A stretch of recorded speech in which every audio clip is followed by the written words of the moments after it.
Okay, hi everyone. We are almost in the end of the day. I'm Sophie. I'm the CEO and co-founder of BrXnd.ai. I'm very happy to be here all the way from San Francisco and explore non-very technical side of AI.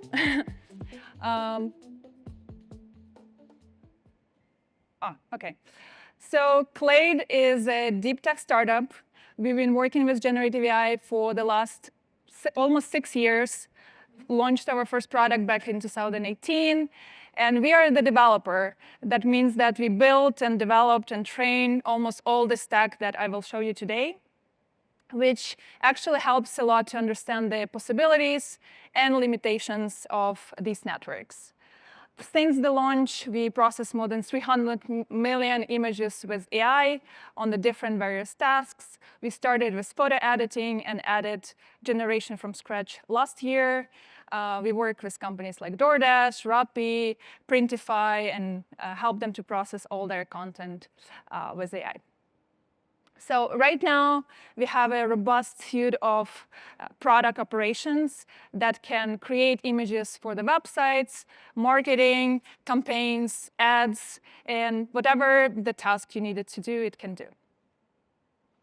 The key difference between what we do and tools like Dolly, Midjourney, basically, it's a very frequent question.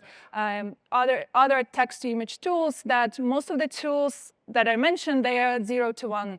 So you input the prompt, and they give you the result.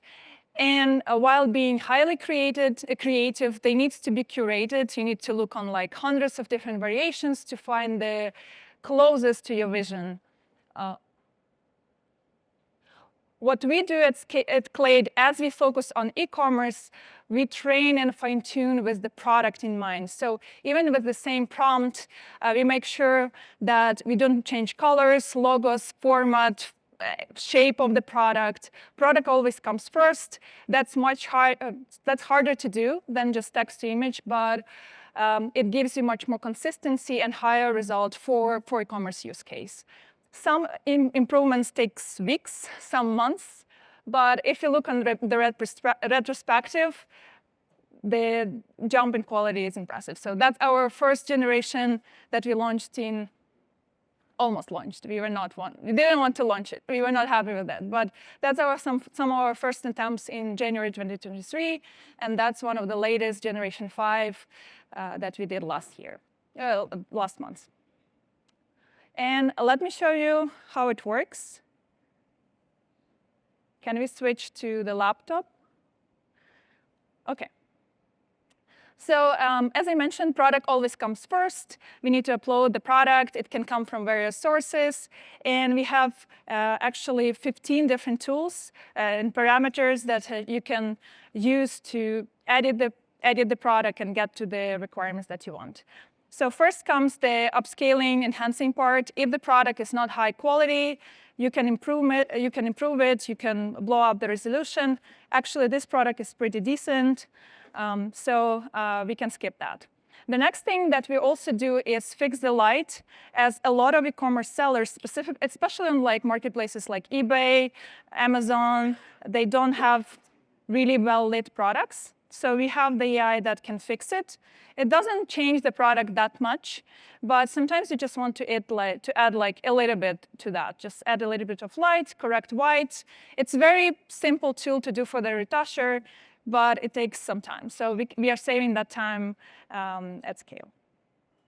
What comes next is background removal, and we also can do background blurring.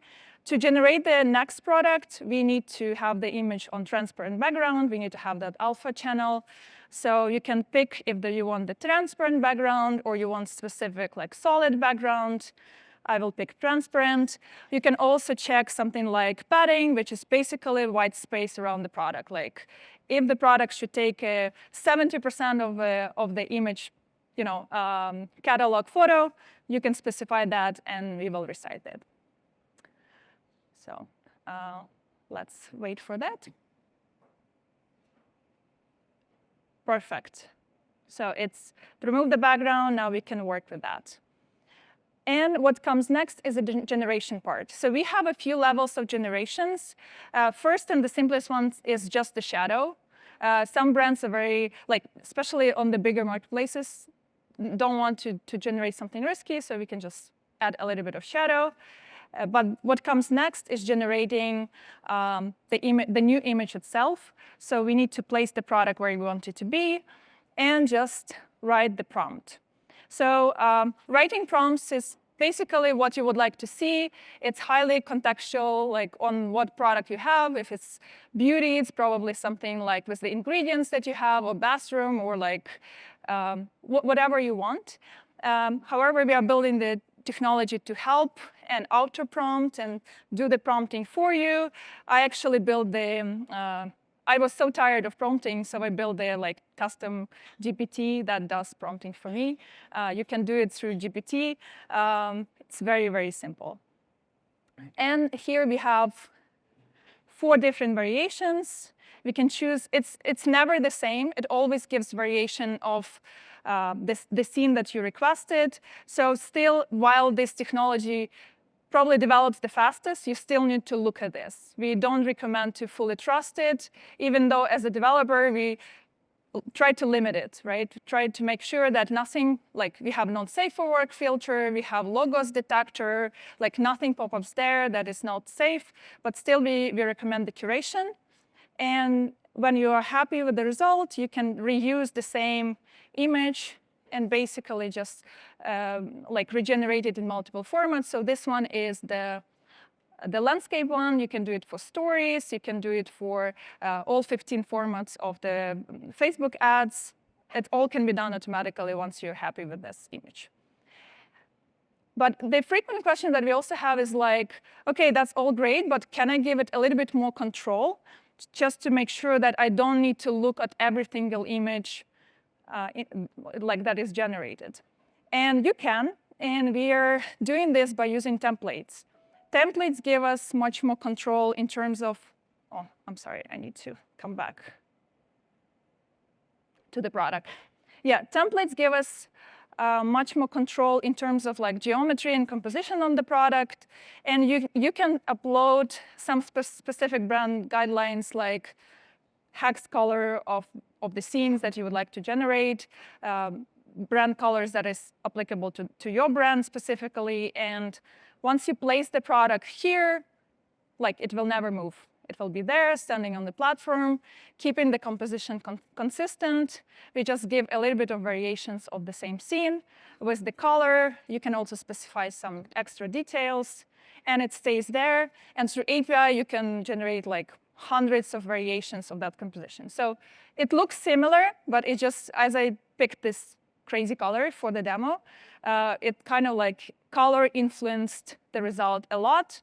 You can do it in much less crazy way, but you can do it for your brand.